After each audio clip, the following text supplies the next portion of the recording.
Good morning and welcome back to Power Breakfast right here on Citizen TV. It's time to take a look at the headlines this morning. Today we're very privileged to have on my left, let's begin with the lovely lady on the set, Cynthia Mutere, Chair of the Women's League in Fort Kenya. Karibu sana. Asante. Next to Cynthia we have Deputy Governor for Murang'a County, Gakure Monyo. Always a pleasure to have you, sir. Good morning. We're also very much privileged to have Omingo Magara, Party Leader PDP, also a candidate for Senate Kisii County. A pleasure to be here. Karibuni sana. Asante. Very interesting headlines this morning. Raila Uhuru back to hot land debate. Same headline on the Daily Nation: arrest threats just hot air. Raila retorts. Of course, still to do with what Raila Odinga said in Kajiado last week. And the question on this will be: have we finally found that galvanizing question for this campaign? Because it appeared like we were suffering from a lack of something similar to that. But we'll not start with that. Of course, very interesting as well, and from my party position, scrambling for nomination slots. I know that's a big thing now. Parties are supposed to present their nomination lists to IEBC by the end of this week.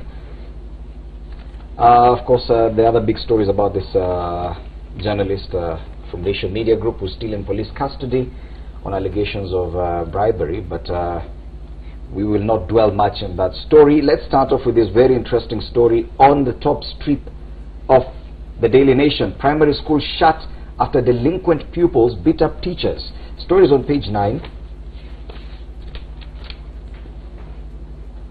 Kirimon Primary School on the boundary of Samburu and Laikipia counties has been closed indefinitely after pupils attacked and injured their teachers yesterday. Witnesses said Standard 6 boys went into the classroom with clubs and machetes, protesting against being punished by female teachers. 3 teachers were seriously injured in the melee. Now this is a primary school. A primary school, not a secondary school where you would expect probably boys going through puberty and adolescence. Although I know in the area, yes, if it was Samburu, a primary school, Standard 6, you'll probably have adults in that class. Adults and probably people who are already 18 and above, people who should be having their IDs and of course displaying adult behavior, very crude behavior. Very unfortunate incident. yes, An incident that really needs reprimand. And so, and to imagine that these are female teachers being attacked. But of course, matters of education are very sensitive. But do you think it's time we consider probably security for teachers as well in some particular areas? Yeah, this is an extremely unfortunate situation, especially that the boys in class 6 who have 2 more years in primary school get to a point where they would attack their female teachers. Whether they've come of age or not, I think discipline should be instilled in these students so that it doesn't happen.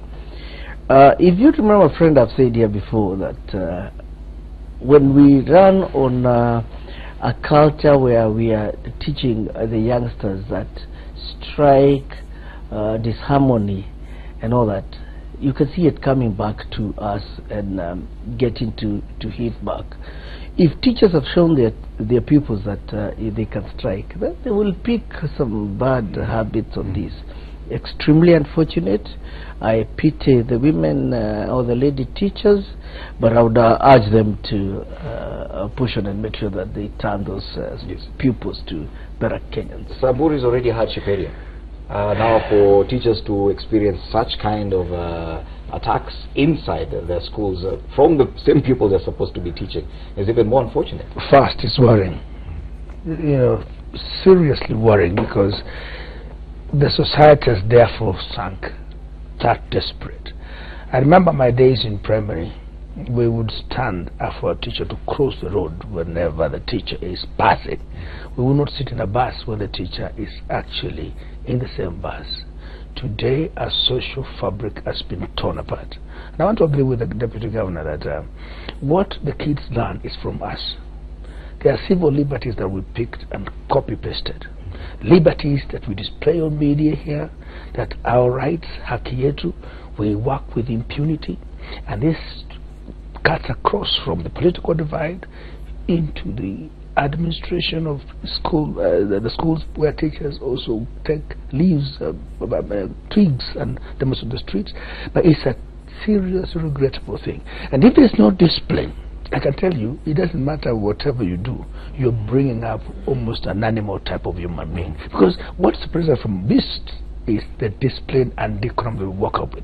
But if we do not do it at that early stage and shape our kids into maturity when they know that your rights end where mine starts, then we are losing the country. And I think, particularly when you saw our politicians in this term tearing their trousers in Parliament, the kids are picking it. And it's us who are role models.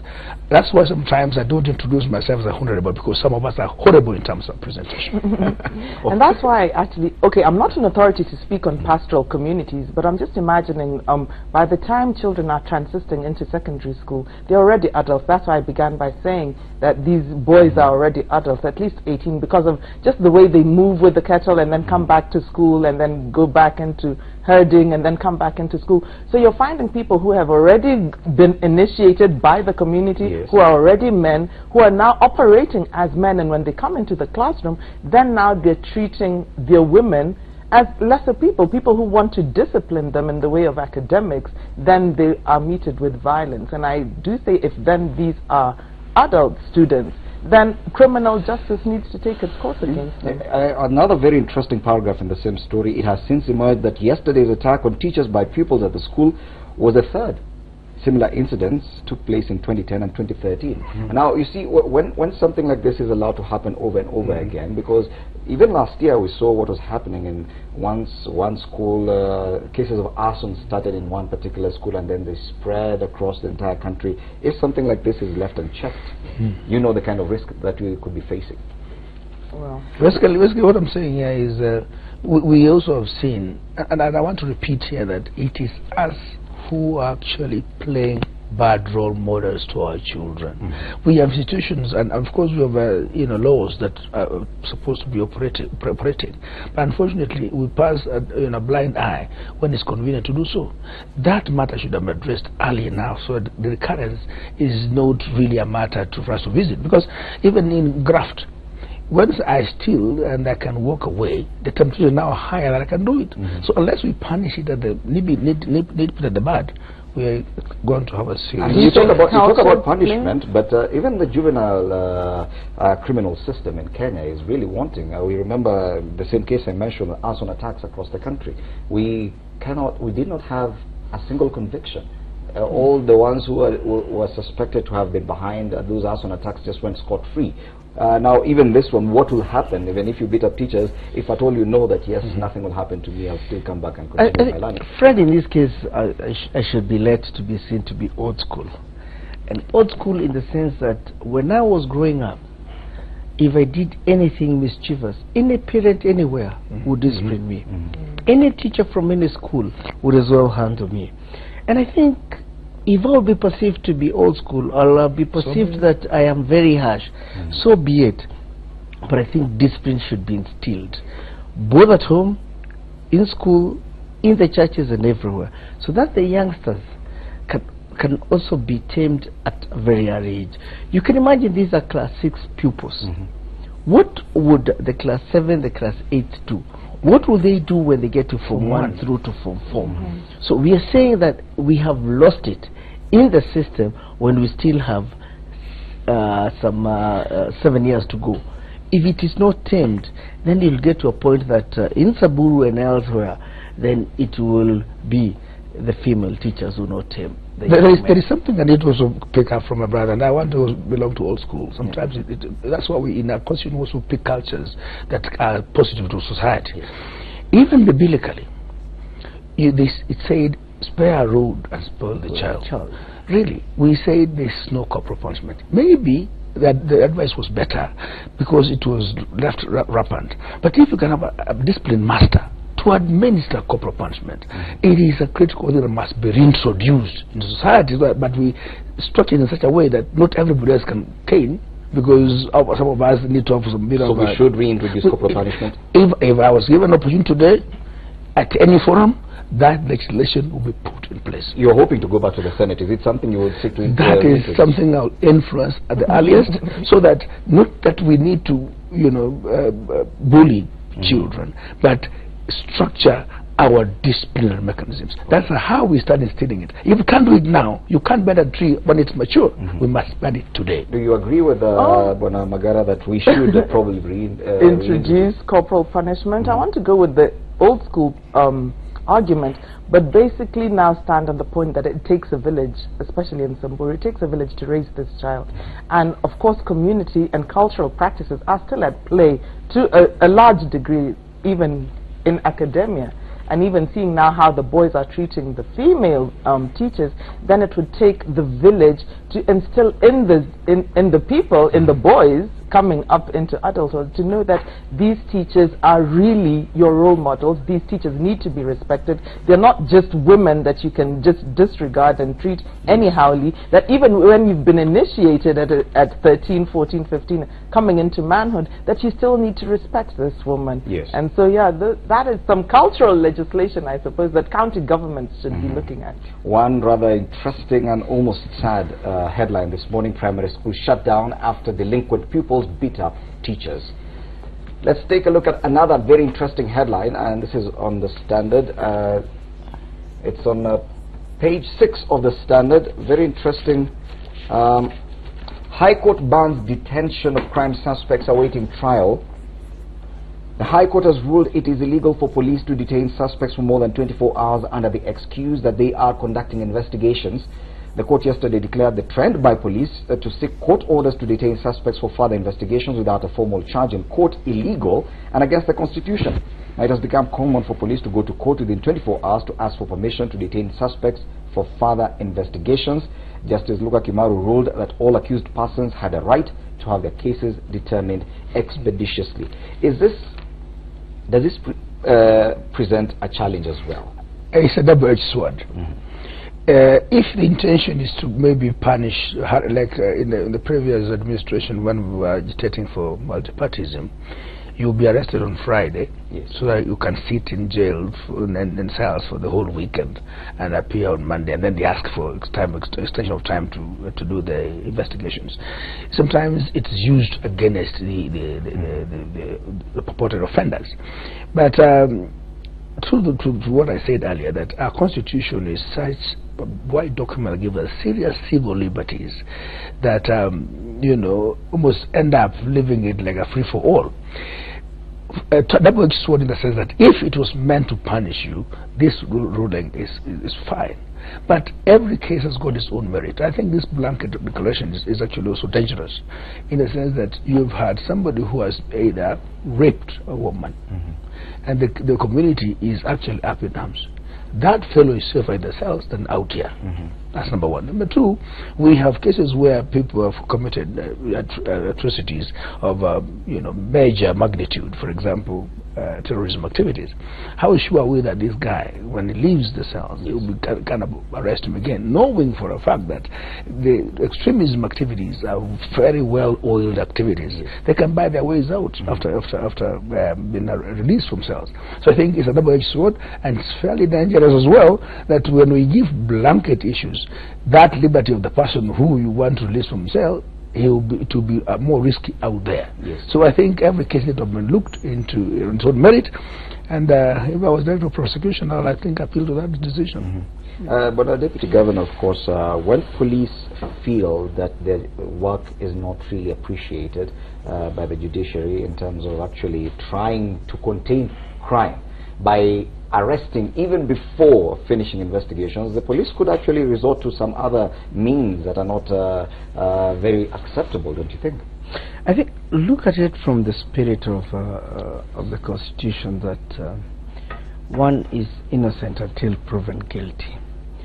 And when you look at it that way, then it says that yes, you may have your 24 hours in. But however, there are cases that you'll find them, the culprit is safer in the police cells than out. And I'll agree with what Mheshimiwa Magara has said. I read a story in the papers yesterday of a father who has been defiling his daughters after the wife, Renabi. Can you imagine a 14-year-old daughter who's already been impregnated by the father, and a 5-year-old daughter who is undergoing reconstructive surgery in hospital because has been defiled by the father. What would happen to that man if he's scot-free out there? I think the masses would kill him. And then in the spirit of the same, don't take the law into your own hands. So you're left wondering between the rock and the handpraise of how to sort out this issue. I think petty crimes, yes, maybe, but there are crimes that also need to be looked into how you, in how you handle. Terror is a worse off that you arrest a guy today, he maybe was having some bombs and things, then the following day you see him on the streets. How do you tame such a situation? I think it should be looked into the magnitude of the crime.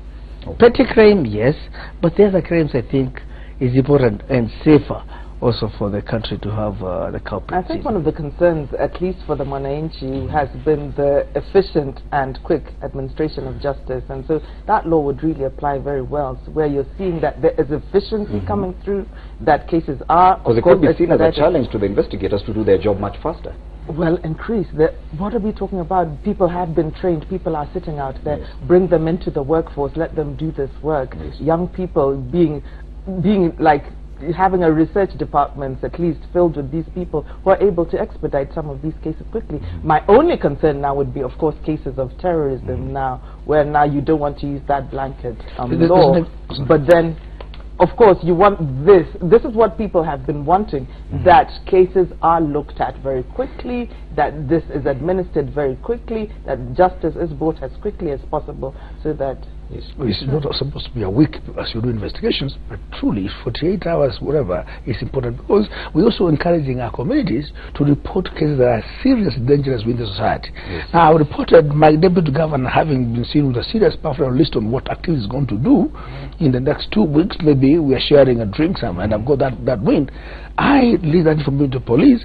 My deputy governor, no, not exactly this, is arrested. That's an example. An example, is arrested, and then tomorrow he knows the source is me because I will share the drink. Then he comes back. Do you think I'm safe as well? So we're telling us, even those ones who are trying to help the police do their work, to withdraw and take a back seat. We leave it free for all. And I'm saying, if one institution fails, what happens to being thorough and being professional? Why can't you just be thorough and be professional? For instance, if you've got that evidence tonight, and truly, you are not going to work overnight. And the police must also provide evidence. If it's a statement written or maybe some SMS, they must also file to authenticate that as evidence. That does not take an instant cup of tea. It takes a while. And we are saying reasonable time is okay. And I agree on petty offences, but letting it loose. Remember, we're also exposing that person who wants to give civil liberties is going to be actually butchered by the population. Wow. High Court bans detention of crime suspects awaiting trial. The judge said police should not arrest before gathering enough evidence for prosecution. Very interesting ruling there, and of course it could make for a lot of discussion as well. Let's now take a look at what's on the top strip of the Standard. Scramble for nomination slots. At least 10,000 Kenyans apply for party nomination posts in the Senate, National and County Assemblies. Estimated 1,000 slots that include gender balanced seats are shared on the basis of party strength. That story is on page 11. Page 11 of the Standard. And it has been established that the President's Jubilee Party has received 6,020 applications from those seeking nomination to the National Assembly, Senate and County Assemblies. ODM has received 1,200. Other parties allied to NASA, Ford Kenya, Amani, Wiper are also grappling with a high number of interested candidates hoping to get a ride to the House. Thereafter, the number of these seats that are available, National Assembly, there are only 12. And the Senate, there are only 20. In the County Assemblies, 774. What kind of lobbying goes, because even from a party perspective, I'm sure everyone who lost out at the party primary, some of those who are not seeking re-election, people like one of the deputy governor who's not going back into competitive politics, I'm sure some of them must be repositioning themselves and hoping that they'll get these slots. Right now it's almost a season of some sort of primaries going on even with the political parties, because now it's been a conversation and a debate, even especially in the women fraternity, seeing now how best do we then reward women, or which women should be at least coming up for nomination lists. And there's been the debate on should it be then the best losers, people who at least tried, people who are not just sitting back and waiting to get nominated, people who presented themselves for nominations then should be the first ones on the list, then have party loyalists. And then you have the party activists and loyalists, Uko Mashinani, who have seen what the MCAs have been able to do in the past 4 or 5 years, and who now feel that they need to be rewarded. So it is something that all political parties are grappling with. Who should be rewarded?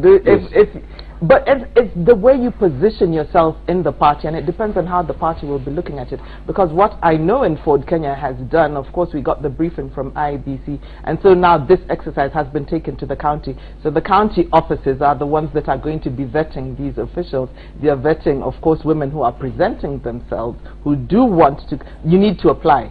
Yes. You need to apply. You must be a life member of the party, and you present these papers to the county office. The county office, of course, puts you on the list. The office sits, and of course, then those names come to the headquarters. These positions should be left to special groups like the youth, women, probably the disabled, people living with disability. The advice is to make a zebra. Zebra is black, white, male, female, male, female. So it's not purely women who are on these lists, especially the top-up list. Yes. Because then there could be an event where more women are elected with fewer men, and where you're going to be picking up the men from. And so that's an opportunity for the deputy governor to get his name on the list. So you'll have a female and then a male, a female and then a male, in that order. Yes. And so that gives opportunity for males. But Deputy Governor, we're not suggesting that you're looking for that. It's very an morning to have such a thought. I didn't apply for any nomination. That should be very clear. And I tell you, I think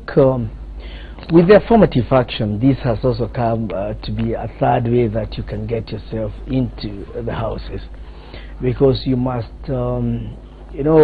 it's that the 1/3 gender rule must be balanced. Yes. People have seen an easier way to try it out, and the easiest way is that people try in the primaries, so that when they don't get it, then they could be considered as party loyalists. You've heard that, or they will be considered those who attempted and did make it. I think the numbers are a little too high. But it's especially for Jubilee. Yes, the numbers are a little too high, but it's because people have realized that there's a way one can get into the house. But the kind of investment that quite a number of these people have put and continue to put even in the presidential campaigns, because we know of this group called the Uhuruto Express. Yes. Made up of people who lost out of the party primaries, but they've dedicated themselves to campaign for the re-election of Uhuru Kenyatta. Of course, they would be expecting something back if Uhuru Kenyatta gets back to State House. Don't you think that it is 6,000 out of about 1,000 seats, and they're not just retained for Jubilee? Let me say this, the president has been telling people be loyal to the party, and the government is big. Yes. I feel I strongly need to join the Uhuruto Express team, much as I didn't lose. Because the government is big. Yes, much as I didn't lose. So that, because we are those people who are saying yes, Uhuru Tano Tena, and it's important to see where you would put in your synergies in. But you will be hoping for something after that. Not necessarily. No, and please take it from me, not necessarily. But every day I wake up and I meet somebody, and Fred, you're the one for today. When I ask you that get Jubilee back to power, is that I'm not really asking you because I want anything in return, but it's because I would want the continuity of the current government to continue. If I join the Uhuruto Express team, it's because I'll have the interest of campaigning for the president to get his second term. Whether I'll get something back, necessarily, I told you, and I repeat, I'm getting back to what I was doing before I went to politics. So it's not necessarily that I might go to do something in the government. However, in the spirit that any institution within my expertise, so be it. Don't you think that that statement by the president that the government is big enough for everyone who supports his re-election bid actually is causing this problem. 6,000 applying just in Jubilee, on the other side 1,000. Surely, don't you think the president overpromised something that he definitely cannot deliver? Not quite so, but he would need as many people who support him to the 70 plus because one hoping for something you know, I think the opportunity that they're probably talking about is probably to get on to be a CEC in the county government is also nominated. They pick and choose anyone with a degree, and so those are the opportunities he's probably talking about. If he was speaking out at the national level, he's probably talking about diplomatic assignments that he could give some of the lawyers. I've had a privilege to actually host quite a number of some of these individuals just on this show who lost out at the party primaries, and they're all angling to be diplomats. How many diplomats can we tell you they are hoping for something? Yes, maybe not on air, but they are all hoping for something. Now, Fred, this arrangement was, was informed by the fact that political bigwigs were rewarding their friends post facto when they know what they have in hand. This pre-nomination thing cuts off that link and tends to reward the ones who put serious effort to the party. And I think it must be serious effort in building the party. And that's why some of our parties are failing. You don't reward effort. You reward mediocrity or psychophancy or maybe genetical connectivity or geographical closeness. This is what has caused us. The party is almost disintegrating. But this arrangement is fine to the extent, therefore, that we must also do it in a clean way, like we are doing a nomination process. Unfortunately, yet again, going by the nomination processes that were done by the so-called big political parties, I must state here for the record that I declared publicly in my party, we have no capacity and no resources to nominations. You can't lie to people. And therefore we went to selective headhunting to pick people to run in our party. We didn't have squabbles. That's why we don't have European media, but we have formed a tough team to run in the counties. But what I'm saying here is, we need therefore to do it scientifically and clearly, reward effort, performance and loyalty in political parties.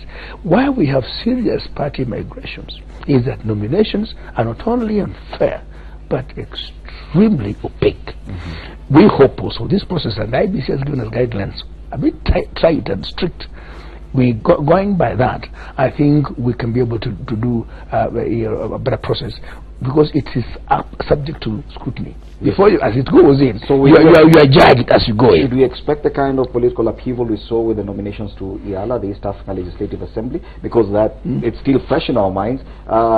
They've not been able, up till now, Kenya is still behind. You see, Fred, not upheaval. And I don't understand, Mheshimiwa, when you say that you really don't have it, because nominations, how does someone acquire a nomination? If your party has sponsored like several MCAs in a county and 3 go in, then you're but what I was saying is, can have one nomination. the nominations to primaries was opaque. Yes. And we do not expect that to happen here, because again, every eye is here. What happened in the IALA is happening when you've already gotten the slots.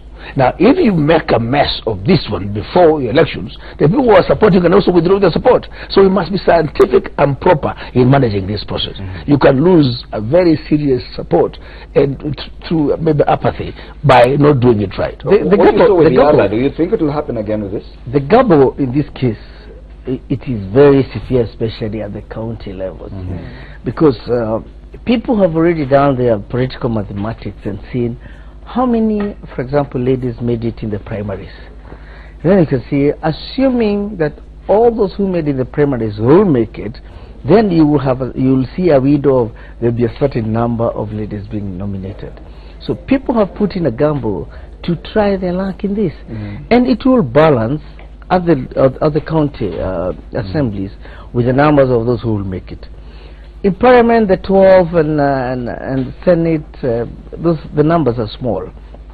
But, however, what has happened for the IALA nominations is exactly what will happen in these cases. Because everybody is robbing. It depends with who you know, when and what time do you think this will be done. And that is what will determine who gets nominated. Yes. Hopefully, it will go on well. It was done in 2013. We'll see it again, and it is something that will continue going But on. As long as we have to balance the numbers to the Deputy Governor, let me also share the experience I've had before. Even in 2013, political players actually took themselves to a tribunal to change their own list. I mean, it's an immorality, really. And we keep preaching democracy and fairness at the national level. But when we are opaque within our household, that is actually worrying. And this is the kind of examples we need to pass to our people and our children to be role models, to be able to copy good manners. Wow. So, unfortunately, as you're saying, it may end up there. And even if it's done after post facto, they will still want to apply to change conveniently if in that pecking order your right was never paid. And that's where we are now lobbying for women leagues in political parties to now bring up their votes, their voices, so that women leagues are actually vetting these. Hoping they'll be heard. But how much of an influence are the women's leagues in a party? It depends on how active they have been. If you're a new party, like 6 months, and basically the Women League has not been in operation, then you'll have a challenge there. But your particular women's league is it has been. We'll be celebrating 25 years in September, and so it's been there for a long time. So I do take the reins from people. So this time round, of course, in the first election, the nominations went haywire, but this time, I mean, we've got a hold of it. Okay, it's about time we take a break, but when we return, we'll still continue with this nominations headline, because we'll be privileged to be hosting a nominated senator on the panel who can tell us more about how probably they got onto the nominations list in 2013. That when Power Breakfast returns.